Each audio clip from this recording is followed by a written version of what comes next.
गुजरात में होने वाले विधानसभा चुनाव की तारीखों के ऐलान के पहले ही सियासी दलों ने अपनी तैयारियां शुरू कर दी हैं।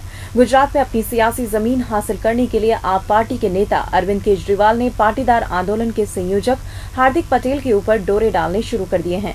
केजरीवाल द्वारा पिछले कई दिनों से हार्दिक पटेल के द्वारा ट्विटर पर डाले गए कई मुद्दों पर खूब रीट्वीट किया जा रहा है और आखिर दोनों के बीच ये चले भी क्यों न।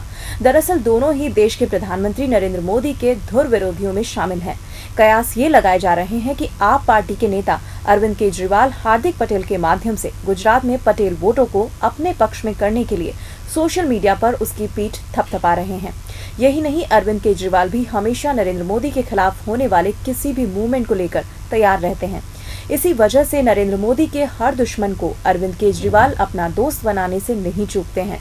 गौरतलब है कि केजरीवाल 16 अक्टूबर को गुजरात के सूरत में एक जनसभा को संबोधित करेंगे। इसीलिए केजरीवाल हार्दिक पटेल को अपने साथ रखकर गुजरात में अपनी पार्टी को मजबूत करने में लगे हुए हैं। हालांकि अरविंद केजरीवाल द्वारा ट्विटर पर बढ़ रही नजदीकियों के सवाल को लेकर हार्दिक पटेल ने साफ कर दिया है कि ट्विटर पर किसी से कोई संबंध नहीं बनते हैं। अगर पॉलिटिकल संबंध की बात है तो मैं न तो किसी पार्टी के साथ हूं और न रहूंगा। बाकी ट्विटर अकाउंट पर कोई भी संदेश भेजते हैं तो उसे कोई भी लाइक कर सकता है। हार्दिक ने साफ किया कि अगर केजरीवाल द्वारा 16 अक्टूबर को उनको लेकर उनसे पूछे बिना अगर कोई घोषणा की गई तो वे इसका जोरदार विरोध करेंगे। हार्दिक ने इस दौरान आम आदमी पार्टी में जाने को लेकर लगाए जा रहे कयासों को विराम दिया है। हार्दिक ने साफ किया कि उनकी राजनीति में आने की अभी उम्र नहीं है, वो सिर्फ अभी समाज के लिए काम करेंगे। हार्दिक ने अमित शाह को चुनौती देते हुए कहा कि अगर जब बीजेपी द्वारा पटेल समाज पर अत्याचार किया गया तो पिछली बार सूरत रैली में अमित शाह का 3 मिनट का भाषण हुआ था, इस बार 1 मिनट का भी नहीं देंगे।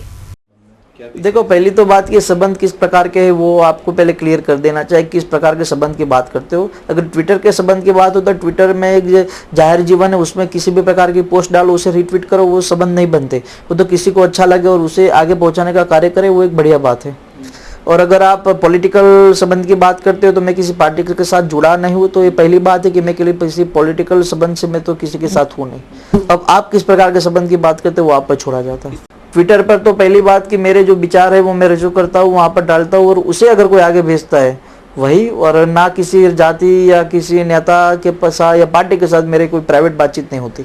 अगर मेरी जान के बाहर या मुझे पूछे बिना अगर किसी भी प्रकार का मेरे नाम से घोषणा की जाएगी तो उसका मैं बढ़िया विरोध करूँ।